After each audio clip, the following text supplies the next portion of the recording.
ఈ 2025వ సంవత్సరంలో తండ్రి జనవరి 26వ తారీఖు కుటుంబ ఆశీర్వాద ప్రార్థనలో నీ వాక్యపు వెలుగులో నుంచి మా కుటుంబాలకి మీరు ఇవ్వబోతున్నటువంటి ఆశీర్వచనాలు కావచ్చు, హెచ్చరికలు కావచ్చు, ఆదరణకరమైన మాటలు కావచ్చు, మా భవిష్యత్తు గూర్చినటువంటి సలహాలు కావచ్చు, ఏది ఏమైనా నీ వాక్యపు వెలుగులో నుంచి అనేక విషయాలు మేము తెలుసుకుని దాని ప్రకారం జీవించేటువంటి కృపని మాకు అనుగ్రహించమని దీన సేవకు నన్ను మీ సులువు చాటును మరుగుపరుచుకుని సంఘానికి కావలసిన దివ్యమైనటువంటి మాటలు మట్టి ఘటమైన నాలో నుంచి మీ ప్రజలతోనూ నాతోను మాట్లాడమని యేసునామమున బట్టి అడుగుచున్నాం తండ్రి, ఆమేన్.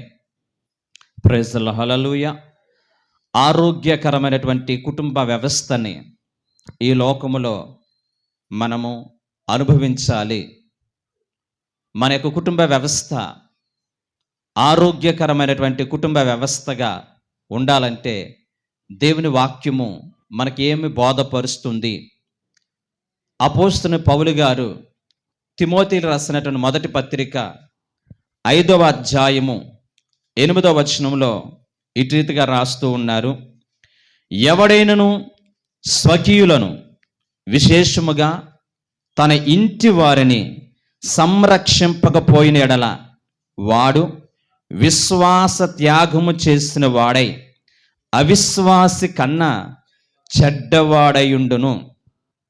దయచేసి ఈ రోజున నేను చక్కగా ప్రభుని స్తుతిస్తున్నాను, నేను చక్కగా దేవుని సేవ చేస్తున్నాను, నేను చక్కగా దేవునిలో ఎదుగుతున్నాను అని చెప్పి మనల్ని బట్టి మనం సంతోషపడకుండానట్లుగా, ఇదిగో ఎవడైనను తన స్వకీయులను విశేషముగా తన యొక్క ఇంటి వారిని, కుటుంబ వారిని సంరక్షింపకపోయిన ఎడల, వారిని పోషించలేకపోయిన ఎడల, వారిని ప్రభు దగ్గర నడిపించలేకపోయిన ఎడల వాడు అవిశ్వాసి కంటా చెడ్డవాడు అని చెప్పి ఒక కుటుంబ యజమానుడికి అపోస్తలుడైన పౌలు గారు ఇస్తున్న హెచ్చరిక ఈ ఉదయకాల సమయంలో మనకు కూడా బోధపడుతుందనే విషయాన్ని ప్రతి ఒక్కరు గమనించండి.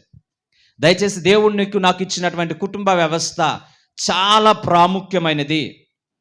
ప్రతి ఒక్కరము కూడా దేవుడు మనకిచ్చినటువంటి కుటుంబ వ్యవస్థను బట్టి, తల్లి తండ్రులను బట్టి, ఇచ్చిన భార్యను బట్టి, భర్తను బట్టి, పిల్లలను బట్టి ఎప్పుడు కూడా ప్రభుని స్తుతించేవారుగా మనమందరము కూడా ఉండాలని ప్రభు వాక్యం సెలవిస్తూ ఉంటుంది.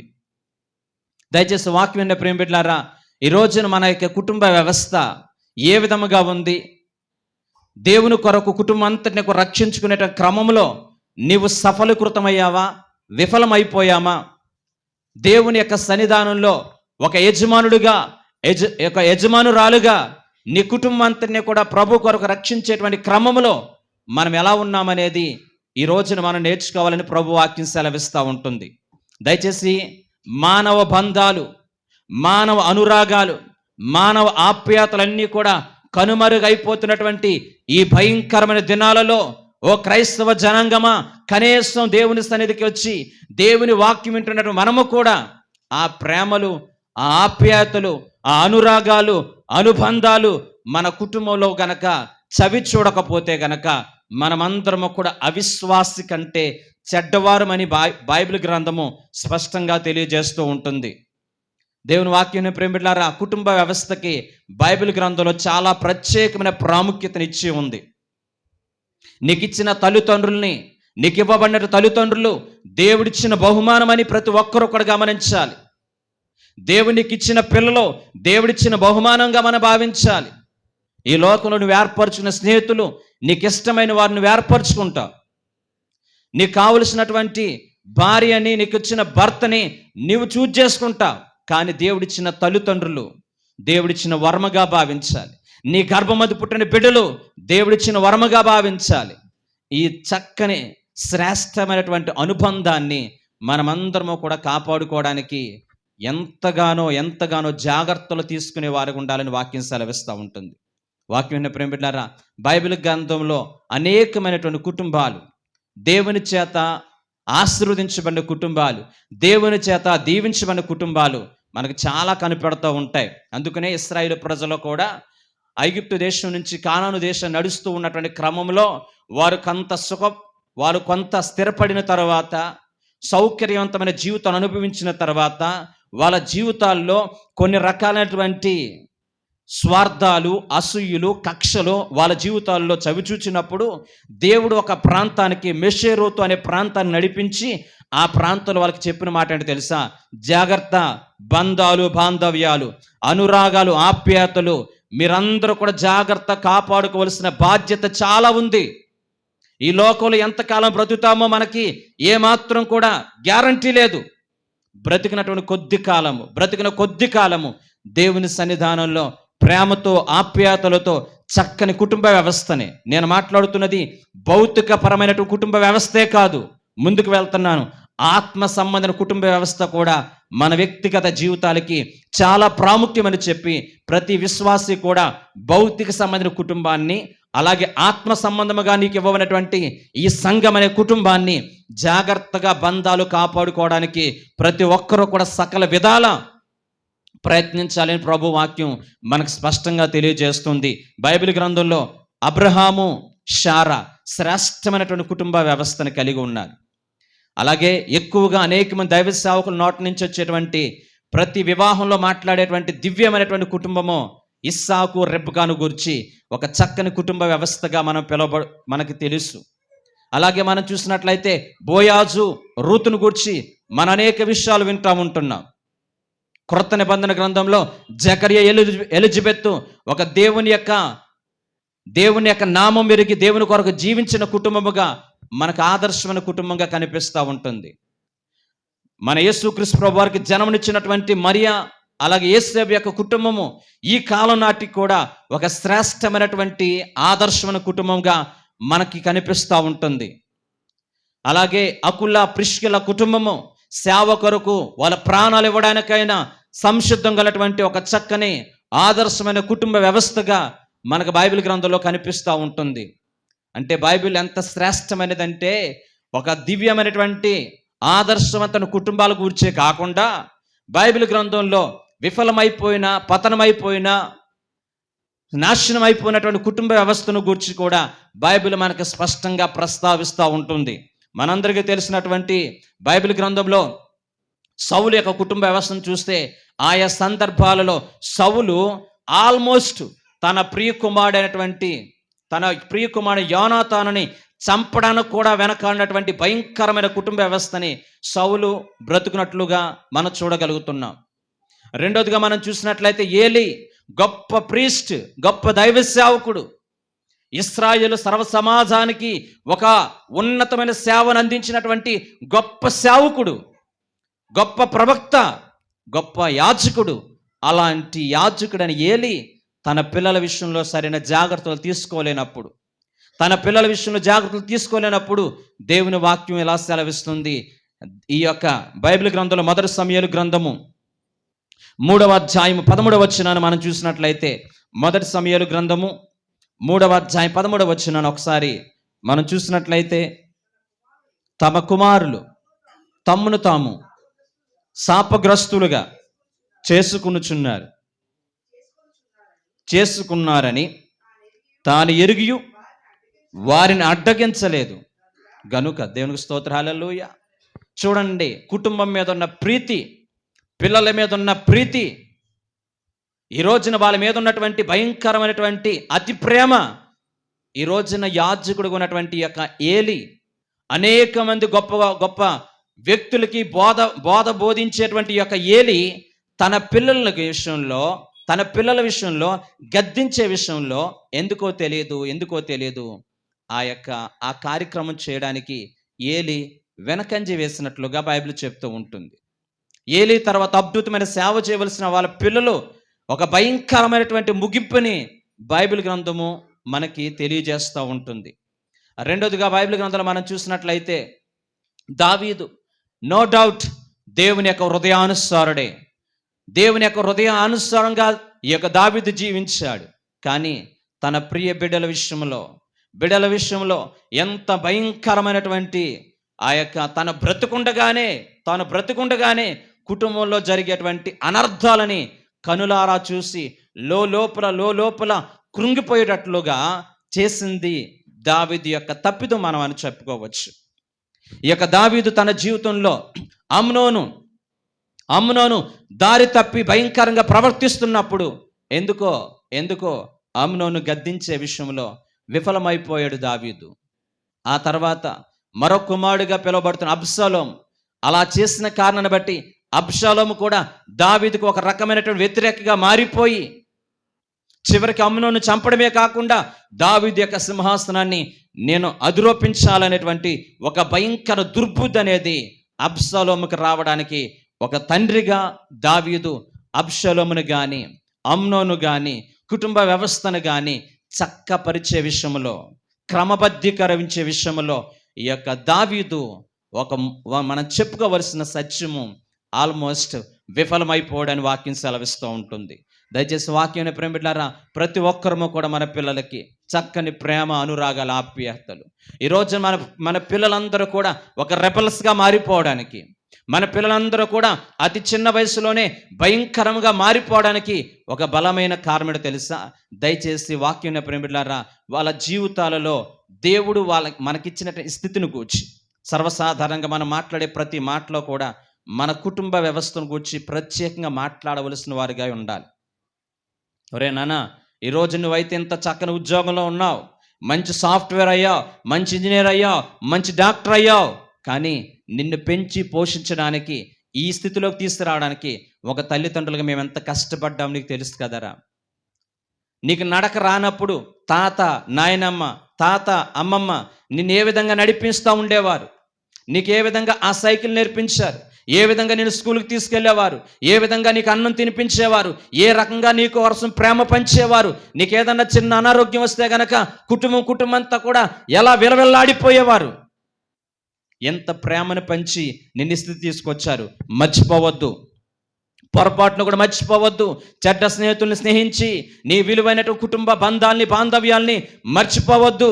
దేవుని వాక్యం సెలవిస్తూ ఉంటుంది, నీ స్వకీయులను సంరక్షించవలసిన బాధ్యత నీ భుజస్కంధాల మీద ఉంది. నీ కుటుంబం చాలా ప్రాముఖ్యమైనది. ఈ భూప్రపంచాలన్నిటికంటే దేవునికి ఇచ్చిన కుటుంబానికి ప్రత్యేక ప్రాధాన్యత ఇవ్వాలి. నిన్ను కన్ని పెంచి పోషించిన తల్లిదండ్రుల్ని ప్రేమగా చూసుకోవాలి, వాళ్ళు నిష్ఠూర పెట్టకూడదు.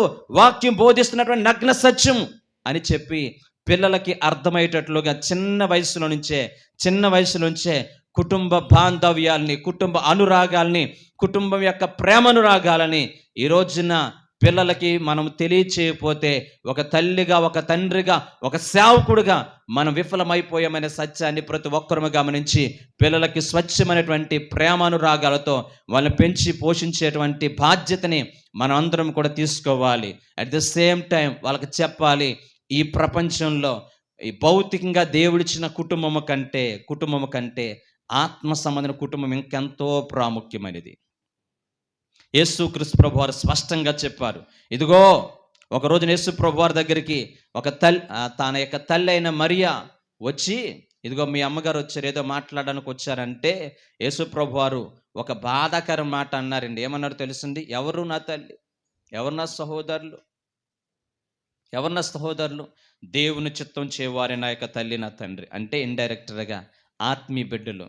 ఈ రోజున వాక్యాన్ని బిడ్డలారా, భౌతికంగా ఉన్నటువంటి కుటుంబ వ్యవస్థ భూప్రపంచంలో చాలా ప్రాముఖ్యమైనదే, no doubt. At the same time దేవునికి ఇచ్చినటువంటి సంఘం, దేవుని ప్రేమించినటువంటి సంఘం, ఈరోజు నీకు ఒక కుటుంబం. వేరే ప్రాంతాల నుంచి, వేరే యొక్క క్యాస్ట్ల నుంచి, వేరే యొక్క ఉద్దేశాల నుంచి మనమందరము కూడా ప్రభు సన్నిధికి వచ్చిన మనము ఈ కుటుంబాన్ని, దేవుడిచ్చిన ఈ కుటుంబ వ్యవస్థని కాపాడుకునే విషయంలో ఎప్పుడు కూడా నిర్లక్ష్యాన్ని వ్యవహరించే ప్రయత్నం చేయొద్దు. ఈ కుటుంబం చాలా ప్రాముఖ్యమైనది, ఆత్మ సంబంధన కుటుంబం. నేను ముందుకు వెళ్ళేటప్పుడు చెప్తాను, సంఘానికి దేవుడి కుటుంబంకి ఎలా పోలుస్తున్నాడు. ఈ సంఘానికి తండ్రిగా ఆ దేవాతి దేవుడు ఉంటే మనం అందరం కూడా ఆయన పిల్లలుగా ఎలా పిలవబడుతున్నామో వాక్యపు వెలుగులో నుంచి అనేక విషయాలు మనము నేర్చుకోవడానికి ప్రయత్నం చేద్దాం. హల్లెలూయా. రైట్. దేవుని వాక్యం ప్రేమిలారా, దేవుని ప్రేమించే మన కుటుంబాలు ఇతరులకి మాదిరికరంగా ఉండాలి. దేవుని ప్రేమించి మన కుటుంబాలు ఇతరులకి ఎలా ఉండాలండి? మాదిరికరంగా ఉండాలి. ఏంటా మాదిరి? ఎలాంటి మాదిరి కలిగి ఉండాలి? యేసుక్రీస్తు ప్రభువారు ఈ లోకంలో సస్సరిడిగా ఉన్న దినాలలో ఆయన ఒక శ్రేష్ఠ ఉపమానం చెప్పారండి. లూకా శుభవార్త 15వ అధ్యాయంలో ప్రోడింగల్ సన్, తప్పిపోయిన కుమారుని గూర్చి ఒక చక్కని ఉపమానం చెప్పారు. ఎందుకు చెప్పారు? కుటుంబ వ్యవస్థలో కుటుంబ విలువలను కాపాడుకోవలసినటువంటి విలువైన వారిగా మనమందరం ఉండాలని వాక్యం సెలవిస్తుంది. ఏమని చెప్పాడు దేవుడు? ఏం చెప్పారు యేసు ప్రభువారు ఉపమానం అని చూస్తే, ఒక చక్కని ప్రేమ కలిగిన తండ్రికి 2 కొడుకులు ఉన్నారు. అందులో చిన్న కొడుకు దారి తప్పిపోయాడు. తనకున్న ఆస్తంతటిని కూడా పాడు చేసుకున్నాడు. చెడ్డ స్నేహితుని స్నేహించి తన విలువైన జీవితాన్ని పాడు చేసుకున్న ఒక దుర్మార్గుడిగా మారిపోయాడు. అలాంటి దుర్మార్గుడు సర్వం కోల్పోయిన తర్వాత తన తండ్రి దగ్గరికి ఒక పనివాడిగా తిరిగి వస్తే వాడిని చేర్చుకునే విషయంలో ఆ తండ్రి చూపించిన చొరవ, ఆ తప్పిపోయిన కుమారుడి ఎడల ఈ తండ్రి చేస్తున్నటువంటి ఒక శ్రేష్టమైనటువంటి కార్యక్రమాలు ఈ కడవరి దినాలలో కుటుంబానికి ఉండవలసినటువంటి ఆ సత్యం ఏంటో తెలుసా? క్షమాపణ కలిగిన కుటుంబాలుగా ఉండాలి. వాక్యం ఉన్న ప్రేమ బిడ్డలారా, దయచేసి మనుషులము గనుక, ఈ లోకల మనుషులుగా బ్రతుకుతున్నాం గనుక, నీ ఎడల కుటుంబంలో నీ కుమారుడు కానీ, నీ ఎడల నీ భార్య కానీ, నీ ఎడల భర్త కానీ, సంఘ విశ్వాసి కానీ దేవుని సన్నిధిలో ఒకవేళ తప్పితుము చేసి నిజముగా పశ్చాత్తాపడితే పొర్రపాటును నేను క్షమించను. నాలో ఉన్న ప్రాణమునంత వరకు కూడా వాడు మొఖం నుంచి చూడను, ఆమె మొఖం నుంచి చూడను అనేటువంటి మనస్తత్వాలకు అనేటువంటి కఠిన కుటుంబాలుగా కాకుండా, ప్రేమతో హక్కును చేర్చుకుని, క్షమించే మనస్సు కలిగి, ఆదరించే మనస్సు కలిగి, హక్కును చేర్చుకునే మనస్సు కలిగి, ఆ తప్పిపోయిన కుమారుని తండ్రి తన ఇంట్లోకి చేర్చుకున్నట్లుగా తప్పిపోయినటువంటి నిన్ను నన్ను కూడా ఆ కృపగల దేవుడు ఈ యొక్క ఉదయకాల సమయంలో తన బిడ్డగా స్వీకరించుకోవడానికి ఇష్టపడుతున్నాడు. ఆయన ఇష్టపడుతుంటే ఒక తండ్రిగా నీవిష్టపడాలి, ఒక భార్యగా నీవిష్టపడాలి, ఒక భర్తగా నువ్వు హక్కును చేర్చుకునేవారుగా ఉండాలి. అంతే తప్ప దయచేసి నాకు వద్దు అనేటువంటి మాట మన నోటంట రాకూడదు. మనుషులం కాబట్టి కొంచెం కోపతాపాలు ఉండవచ్చు.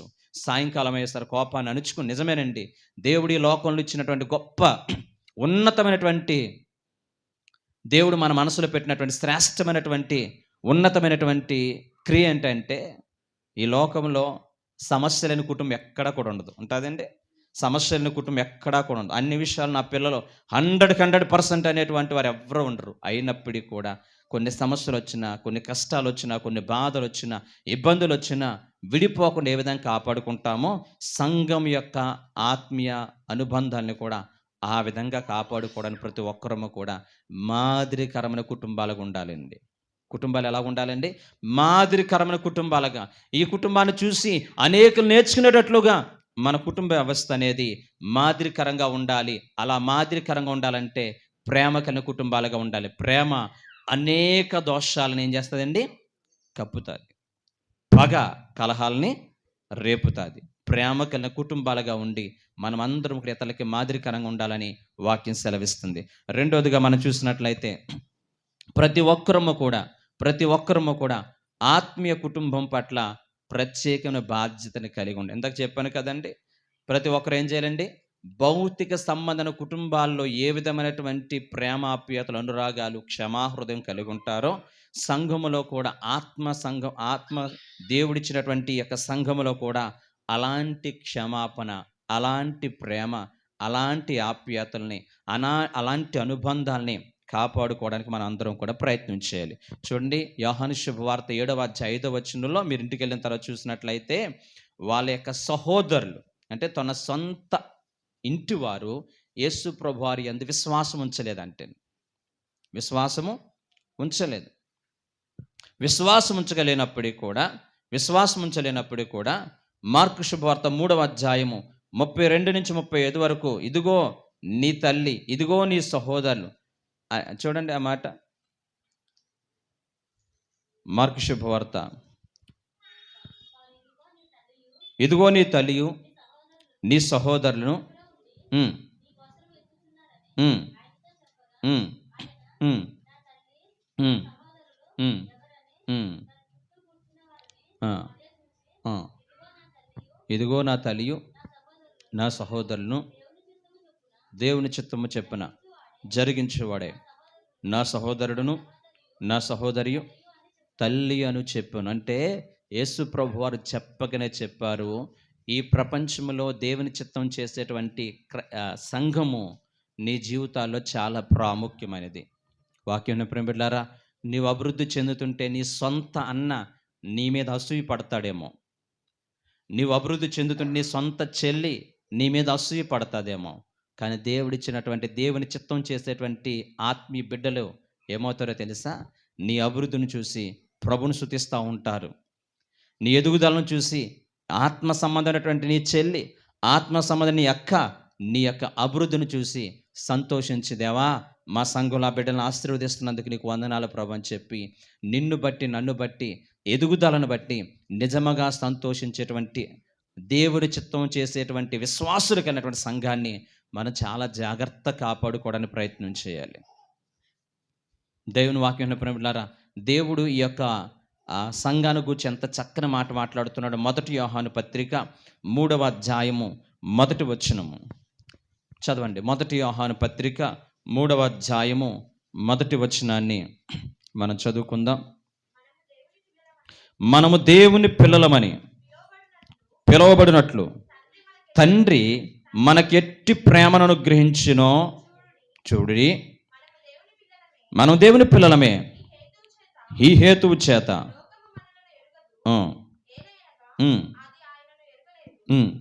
ప్రియులారా దేవుని పిల్లలమై ఉన్నాము. దేవుని స్తోత్రం, హల్లెలూయా. మనం దేవుని పిల్లలమని పిలువబడినట్లు తండ్రి మనకి ఎట్టి ప్రేమ చూపించాడు. మన పరలోకపు తండ్రి మన ఎడల ఎట్టి ప్రేమను కనుపరిచాడని పుట్టినోట్లో ఉంటుంది. అంటే మన యొక్క అందరి యొక్క తండ్రి, వేరే వేరే ప్రాంతాల నుంచి వచ్చినటువంటి మనందరి యొక్క తండ్రి ఒక్కడే, పరలోకపు తండ్రి. ఈ రోజున ఈ భూమి మీద ఉన్నటువంటి కుటుంబ వ్యవస్థ, సంఘం కుటుంబ వ్యవస్థ, మీరు దేవుని చిత్తం జరిగించిన వారుగా ఉన్న మీరైనా నేనైనా ఈ విధముగానే మీ కుటుంబంలో వారు ఉంటారు ఉండరు నేను చెప్పలేను. కానీ సంఘంలో ఉన్నటువంటి ఈ యొక్క శ్రేష్టమైన దివ్యమైన కుటుంబ వ్యవస్థ పరలోక రాజ్యంలో ఉంటుంది. ఈ మాటకు ఆధారం ఎఫెసీ రాసిన పత్రిక 3వ అధ్యాయము 14-15 వచనాలు. ఎఫెసీ రాసిన పత్రిక 3వ అధ్యాయము 14-15 వచనాలు మనం చూద్దాం. ఈ హేతువు చేత పరలోకమందును భూమి మీదను ప్రతి కుటుంబం, పరలోకమందున్నను భూమి మీద ఉన్నను ప్రతి కుటుంబము ఏ తండ్రిని బట్టి కుటుంబం అని పిలువబడుతుందో ఆ తండ్రి ఎదుట నేను మోకాలుని. ప్రైజలా. దీని యొక్క అర్థం ఏంటండి?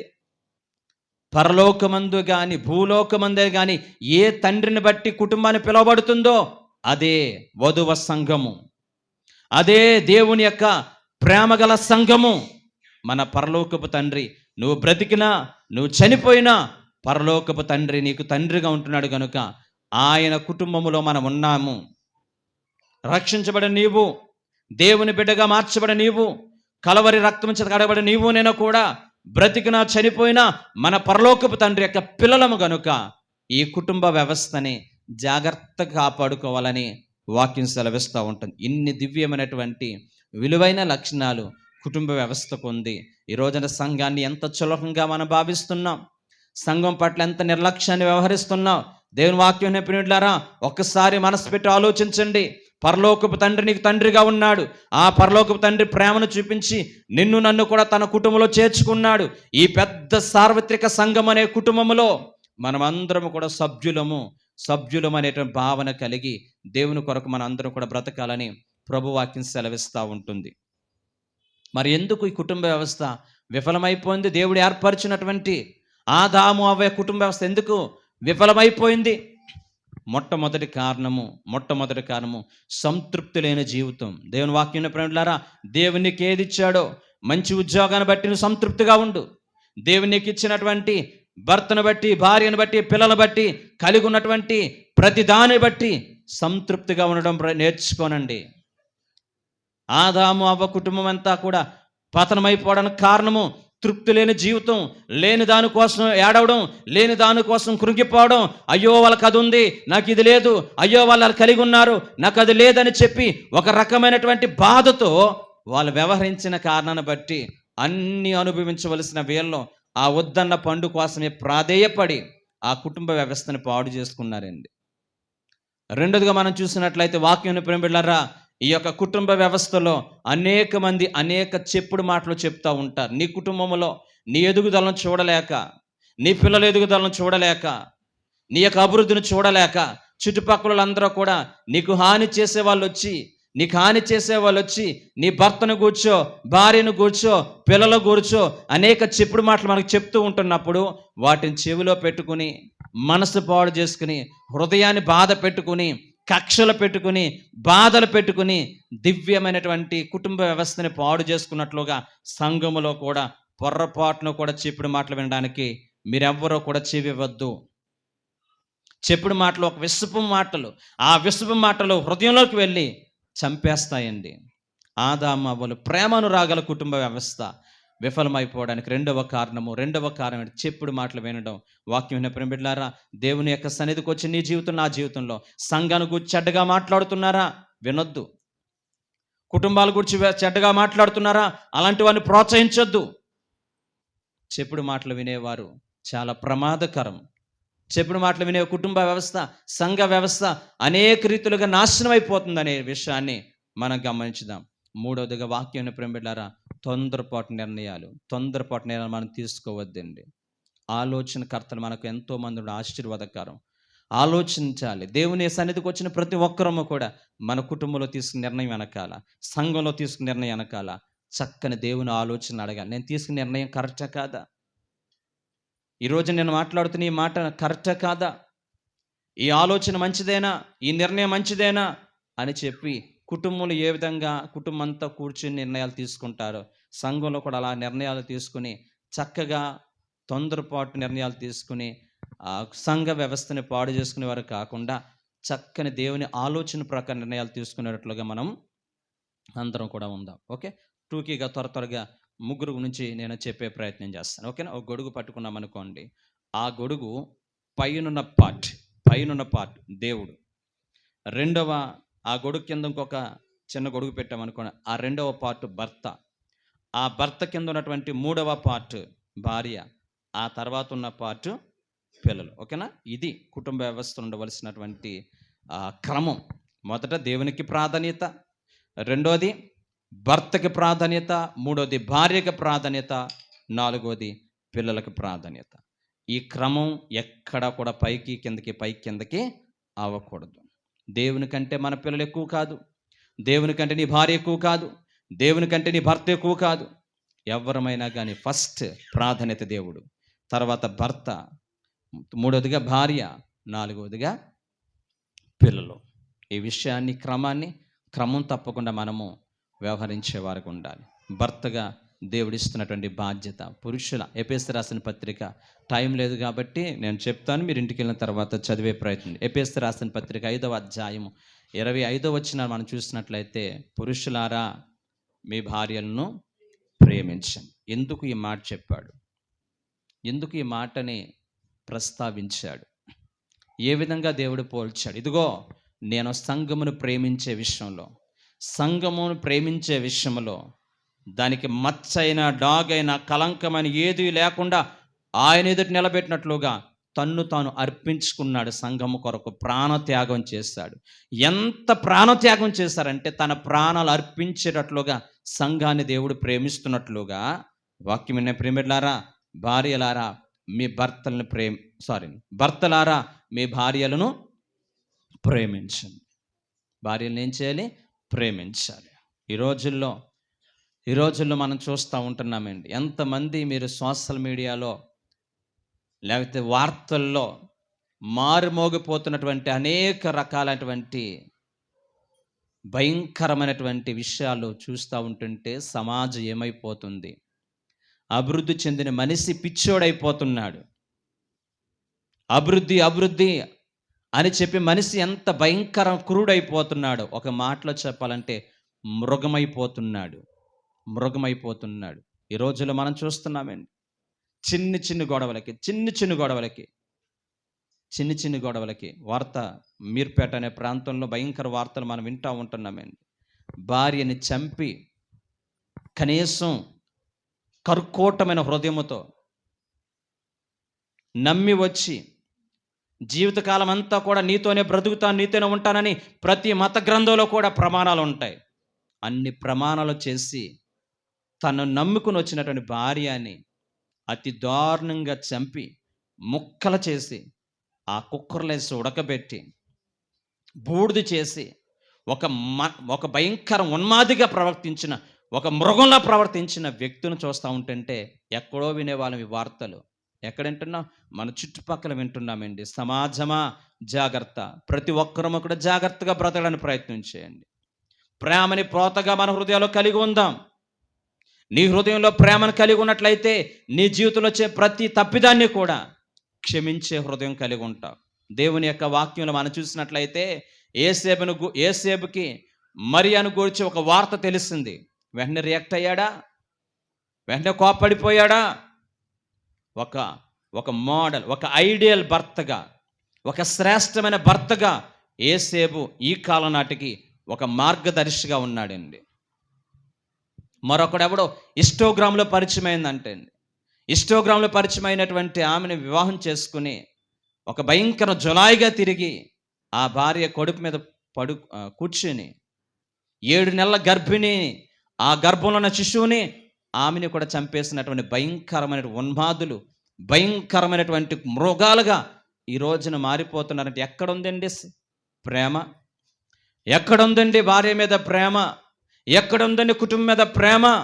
ఈ రోజున వాక్యాన్ని ఇలాంటి భయంకరమైన సమాజంలో మనం బ్రతుకుతున్నాం. ఇలాంటి భయంకర దుర్దినాల్లో మనం ఉన్నాం. ఇంత భయంకర వార్తలు వింటున్నటువంటి సమాజంలో మనం బ్రతుకుచున్నప్పుడు సంగమా, విశ్వాసులారా, దేవుని కొరకు మీరు అందరూ కూడా సాక్షులుగా బ్రతకండి. ఒక మాదిరికర కుటుంబంగా మీరు బ్రతకడానికి ప్రయత్నం చేయండి. ప్రతి ఒక్కరము కూడా కోపతాపాలు మనకు రాకపోతే ఎవరికి వస్తాయి? ప్రతి కోపాన్ని సూర్యుడు అస్తమించేలోపు దాన్ని పోగొట్టుకుని చక్కని ప్రేమ కలిగి కుటుంబాన్ని కాపాడుకునే ప్రయత్నం చేద్దాం. ఒక భర్తగా నువ్వు ఎంతకాలం బ్రతుకుతో మనకు గ్యారంటీ లేదు. ఒక భార్యగా మనం ఎంతకాలం బ్రతుకు గ్యారంటీ లేదు. ఈ చక్కని ప్రేమ కలిగిన కుటుంబ వ్యవస్థని కాపాడుకునే క్రమంలో ఎవరము కూడా నిర్లక్ష్యాన్ని ప్రదర్శించొద్దు. దేవుని స్తోత్రం, హల్లెలూయా. ఇంకా మనం చూసినట్లయితే దేవుని వాక్యాన్ని ప్రేమిలారా, ఈ రోజుల్లో ప్రతి ఒక్కరము కూడా భర్తగా నీ భార్యను ఏం చేయాలంటే సన్మానించాలి. తక్కువ చేసి మాట్లాడకూడదని చాలా విషయాలు ఇక్కడ మనకు కనిపిస్తూ ఉంటాయి. ఇక రెండవదిగా మనం చూసినట్లయితే భార్యలారా, మీ భర్తలకు ఏమై ఉండాలండి? లోబడి ఉండండి. ఏమవ్వాలండి? లోబడి ఉండండి. రెండు కుటుంబ వ్యవస్థ అనేది చక్కగా ప్రేమానురాగాలు ఉండాలంటే భర్త భార్యను మనస్ఫూర్తిగా ప్రేమించాలి. భార్య ప్రతి విషయంలో భర్తకి ఏమవ్వాలి? లోబడి ఉండాలి. ఎవరు వాళ్ళ బాధ్యత నిర్వర్తించకపోయినా ప్రమాదాలు చవి చూస్తూ ఉంటాయి. రెండోదిగా భార్యలారా, మీ భర్తలకి లోబడి ఉండండి. సారా తన యొక్క యజమానుడైనటువంటి అబ్రహాముని నా యజమానుడని పిలిచిందండి.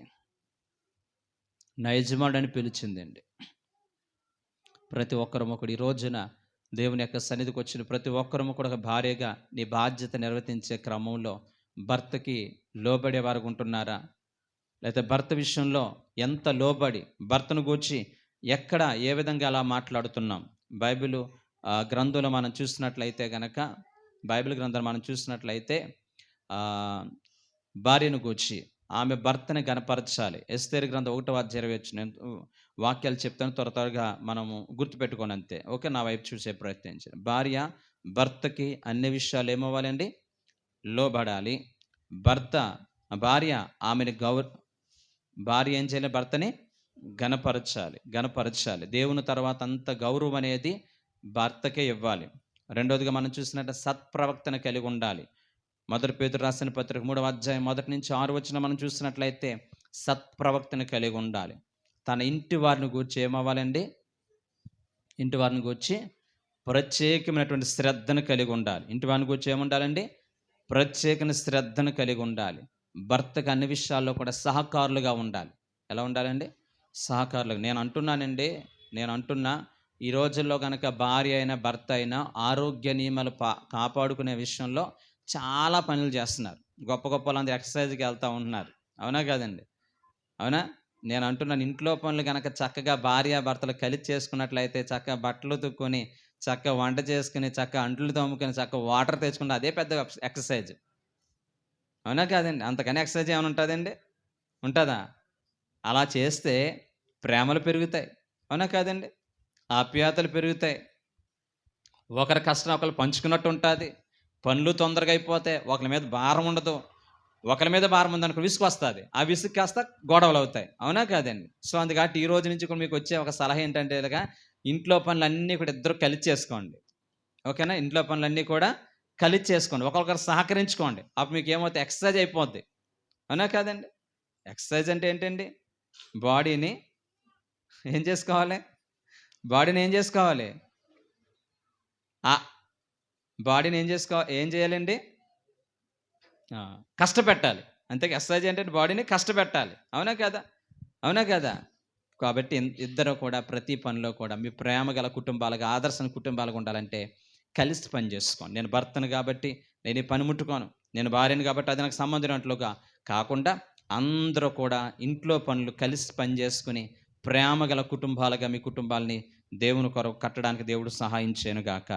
రైట్. భార్య ఎప్పుడు కూడా అతిథి సత్కారం చేసేవారుగా ఉండాలి. నీ ఇంటికి ఎవరు వచ్చినా, నీ తల్లిదండ్రుల వైపు వాళ్ళు వచ్చినా, అత్తమామ వాళ్ళు వచ్చినా, శత్రువు వచ్చినా వాళ్ళని సత్కరించవలసిన బాధ్యత నీ మీద ఉంది ఒక క్రైస్తవురాలిగా. దయచేసి వాక్యం ఇప్పుడు నేను ఎన్నో వింటా ఉంటానండి. తల్లి వైపు నుంచి వచ్చిన కుటుంబాల గురించి ఇచ్చిన ఫీడ్‌బ్యాక్ ఒకలాగా ఉంటుంది. తండ్రి వైపు భర్త వైపు నుంచి వచ్చినటువంటి ఆ!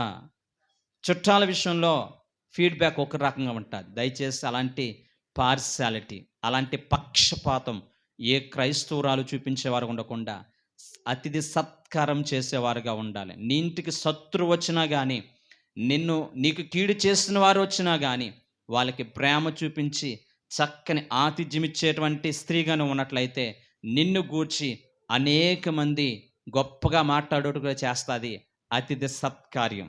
మొదటి తిమోతి రాసిన పత్రిక 5వ అధ్యాయం 10వ వచనం ఉంటుందండి. అతిథి సత్కార్యం ఏంటండి? అతిథి సత్కార్యం. దయచేసి ఈ రకంగా ఒకరినొకలాగా చూసేటువంటి ఆ మనస్తత్వం అనేది ఈ ఉదయకాల సమయం మనలో దేవుడు చంపివేయునుగాక. పదే ఈ వాక్యము నీలో ఏం చేయాలండి? మారుమోగిపోవాలి. పాస్టర్ గారు వాక్యం ద్వారా నాతో మాట్లాడారు. దేవుడు వాక్యం ద్వారా నాతో మాట్లాడించాడు. కాబట్టి నా జీవితంలో ఎన్నడూ కూడా కుటుంబ వ్యవస్థలో నేను అందరినీ సమానంగా చూడాలి. అందరినీ సమానంగా చూడాలి అనే భావన ప్రతి ఒక్కరూ కలిగి ఉందాం. మూడవదిగా నేను చెప్పి మాటను ముగిస్తాను. పిల్లలకు వచ్చి మన పిల్లల్ని ఎప్పుడు కూడా దీవించేవారు ఉండాలి కానీ శపించేవారుగా ఉండొద్దు. బైబిల్ 2వ సమూయేలు 6వ అధ్యాయం 20వ వచనంలో దావీదు తన ఇంటి వారిని దీవించుటకు తిరిగి రాగా అనే మాట ఉంటుందండి. రెండవదిగా మనం చూసినట్లయితే మన పిల్లలకి మనం బోధించాలి. ద్వితీయోపదేశకాండం 6వ అధ్యాయం 6-7 వచనాలు చూసినట్లయితే బోధించేవారుగా ఉండాలి. పిల్లల్ని గద్దించేవారుగా ఉండాలి. పిల్లల్ని ఏం చేయాలండి? గద్దించాలి. పిల్లల్ని ప్రేమించాలి. పిల్లల్ని దైవభక్తిలో పెంచాలి. పిల్లల పట్ల క్షమాహృదయం కలిగి ఉండాలి. పిల్లల పట్ల ఏముండాలండి? క్షమాహృదయం కలిగి ఉండాలి. నేను గత కొన్ని రోజుల క్రితం ఒక ఉన్నతమైనటువంటి కథ విన్నా. నిజంగా నన్ను బాగా ఆలోచింపజేస్తుంది. ఈ రోజున పిల్లలు అనేక మంది మాట వినకపోవడానికి, దేవుని వాక్యాన్ని ప్రేమిలారా, పిల్లల్ని దేవుడు చాలా మంచివారుగా దేవుడు సృష్టించాడు. కానీ పిల్లలు ఒక వయసు వచ్చిన తర్వాత పిల్లలు వాళ్ళకి వాళ్ళు స్నేహితులను ఏర్పరచుకుంటున్నారు. ఓకేనా? పిల్లలకి తల్లిదండ్రులు దేవుడు గిఫ్ట్గా ఇచ్చాడు. నేను మొదటే చెప్పాను. కానీ స్నేహితులు మాత్రం దేవుడు గిఫ్ట్గా ఇవ్వలేదు. గిఫ్ట్కి ఇచ్చాడండి? గిఫ్ట్కి ఇచ్చాడా? నీకు అవకాశం ఇచ్చాడు. పిల్లలారా, ఈరోజు 26వ తారీఖు కాబట్టి పిల్లలు ఎవరో కూడా రాలేదు, ఎక్కువ మంది రాలేదు కాబట్టి దేవుని చిత్తమైతే యూట్యూబ్లో ఈ వాక్యం వినిపించే ప్రయత్నం చేయండి. పిల్లలైనా మనకైనా, దేవుని పిల్లలే కదా మనకి దేవుడు ఒక ఆప్షన్ ఇచ్చాడు. ఏంటి ఆప్షన్ తెలుసా? స్నేహితుల్ని ఏర్పరచుకునే విషయంలోనే నేను ఇవాళ అవనరా బాబు, నువ్వే ఏర్పరచుకో. నీ స్నేహితులు నీకు మంచి కోరేవారా, నీ స్నేహితులు నీకు కీడు తలపెట్టేవారా? నువ్వు కోరుకో, నువ్వు గుర్తుపెట్టుకో. కానీ పిల్లలు ఎంత మాయలో బ్రతుకుతున్నారంటే, పిల్లలు ఎంత భయంకరమైనటువంటి అమాయకంలో బ్రతుకుతున్నారంటే, నీకు మంచి చెప్పేటువంటి తల్లిదండ్రుల కంటే నిన్ను తప్పుదావులు నడిపించేటువంటి స్నేహితులే ఎక్కువ అనుకుంటున్నారండి.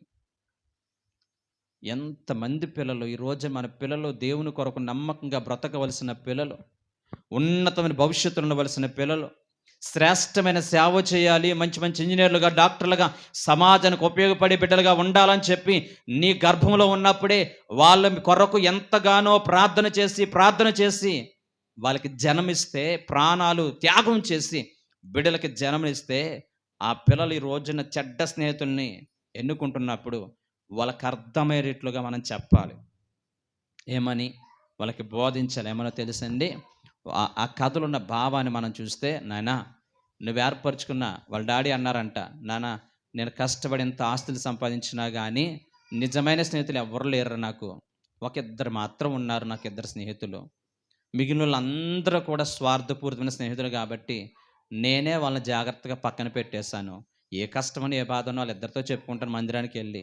అక్కడే నేను చక్కగా నేను సంతోషంగా బ్రతుకుతాను అనేవాడు.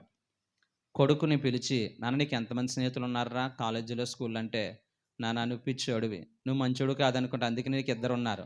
నాకు ఎంతమంది స్నేహితులు తెలుసా? 100 మంది పైన స్నేహితులు ఉన్నారు. నా ఇన్స్టాగ్రామ్ చూడు, లేకపోతే నా యొక్క వాట్సాప్ స్టేటస్ చూడు, వందలే వందల మందే చూస్తారు. అసలు నేనంటే ప్రాణం నాన్న అని అంటున్నాడంట. అప్పుడు తండ్రి పిలిచి, నీ నీ యొక్క స్నేహితులు ఎంత మంచోళ్ళో ఈరోజు నీకు ఒక గుణపాఠం నేర్పిస్తాను, నువ్వు తెలుసుకుంటావని చెప్పు నాన్న.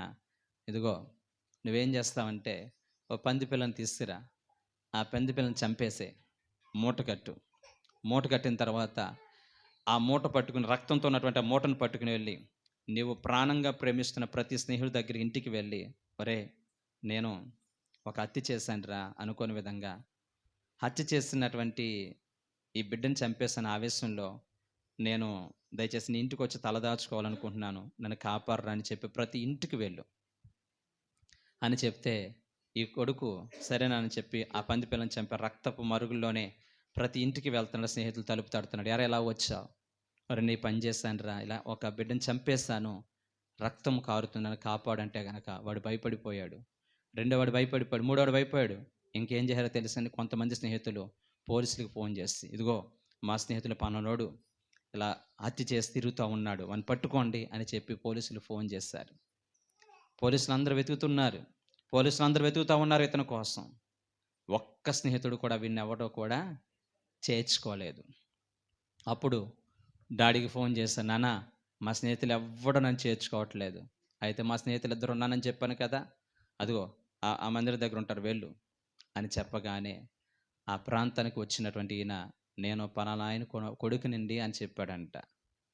పలానా కొడుకు చెప్తా, ఎందుకు నన్ను ఎలా వచ్చి ఏమైందంటే గనక, ఇదిగో నేను ఒక హత్య చేశాను, నన్ను పోలీసులు తరుగుతున్నారంటే, వెంటనే ఆయన నువ్వు వెళ్ళారా, ఈ డెడ్ బాడీని ఇక్కడ పడేసి, ఇదిగో మా స్నేహితుడు ఇంకొక ఆయన ఉన్నాడు, ఆయన ఇంటికి వెళ్ళిపో, ఆయన కొంచెం చదువుకున్నాడు, ఏం చేయాలి ఏం చెప్తాడు అన్నీ కూడా చెప్తాడు, ఈ యొక్క బాడీని ఇక్కడ పడేసి వెళ్ళు అని చెప్పి పంపించాడు.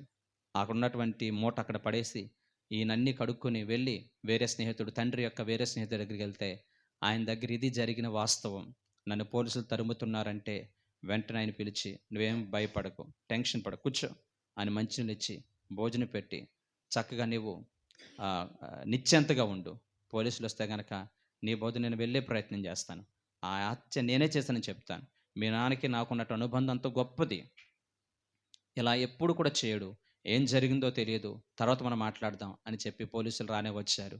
పోలీసుల దగ్గరికి వస్తే కనుక, ఇదిగో ఇక్కడ హత్య చేసింది ఎవరు అంటే, నేనే అన్నాడంటే ఆ తండ్రి యొక్క స్నేహితుడు. బాడీ ఎక్కడుంది?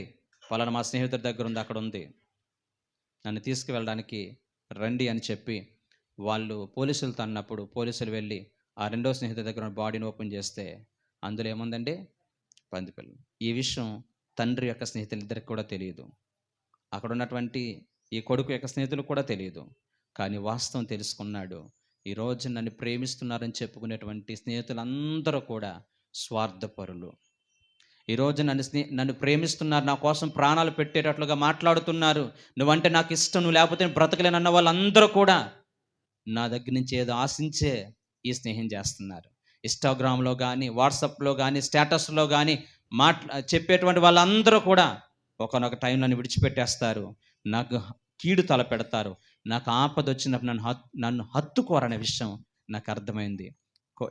ఇద్దరు స్నేహితులు పిలిచి, "అరే! మీరెందుకు ఇలా చేశారంటే, అరే! నీ స్నేహ బంధం ఏంటో నాకు తెలుసు. నీవు ప్రమాదంలో పడి ఉన్నావంటే ఆటోమేటిక్‌గా నీ కొడుకు ప్రమాదంలో ఉన్నాడంటే ఆటోమేటిక్‌గా నువ్వు ప్రమాదం ఉన్నట్టు లెక్క. ఏం జరిగిందో తర్వాత మాట్లాడదాం. నాకు తెలిసినంత మట్టుకు నువ్వెవ్వరికి కీడు చేసేవాడివి కాదు. ఏం జరిగిందో తర్వాత చూద్దామని చెప్పి ఈ పని చేశామని చెప్పినప్పుడు, ఆ నిజమైన స్నేహిత బంధం అనేది ఆ తండ్రి తన కొడుకు వివరించినట్లుగా చూడగలుగుతున్నా. వాక్యమైన ప్రేమ బిడ్డలారా, నువ్వెలాంటి స్నేహితులను కలిగి ఉన్నావు? ఆపదొచ్చినప్పుడు ఈ రోజున చాలామంది పిల్లలు దారి తప్పిపోవడానికి నువ్వు ఏర్పరచుకున్న స్నేహితులు అంత మంచివారు కాదేమో. నువ్వు ఏర్పరచుకున్న స్నేహితులు నీకు మేలు కోరేవారుగా కనిపిస్తున్నారు కానీ ఒక రోజున కీడు తలపెట్టేవారేమో. నువ్వు ఆపదలో ఉంటే నీ వైపు కూడా చూడడానికి ఇష్టపడని వారనే విషయాన్ని గమనించుదాం. నిజమైన స్నేహితులు, నిజమైన ప్రాణ స్నేహితులు దేవుని సన్నిధిలో మనం కలిగి, నీవు దేవుని మాట వినకపోతే, దేవుని మందిరం రాకపోతే నిన్ను భయపెట్టి, నీ పట్ల బాధ్యత కలిగినటువంటి స్నేహబంధాన్ని పొరపాటున వదులుకునే ప్రయత్నం చేయొద్దు. దేవుని కొరకు జీవించే ప్రయత్నం చేద్దాం. కుటుంబ వ్యవస్థను జాగ్రత్తగా కాపాడుకుందాం.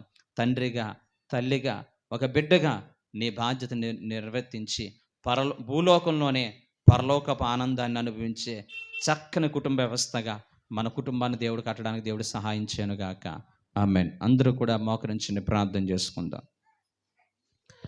మహాపరిశుద్ధుడైన ప్రేమగల మా తండ్రి, ఈ ఉదయకాల సమయంలో ప్రభు నీ వాక్యము ద్వారా మాతో మాట్లాడారు తండ్రి.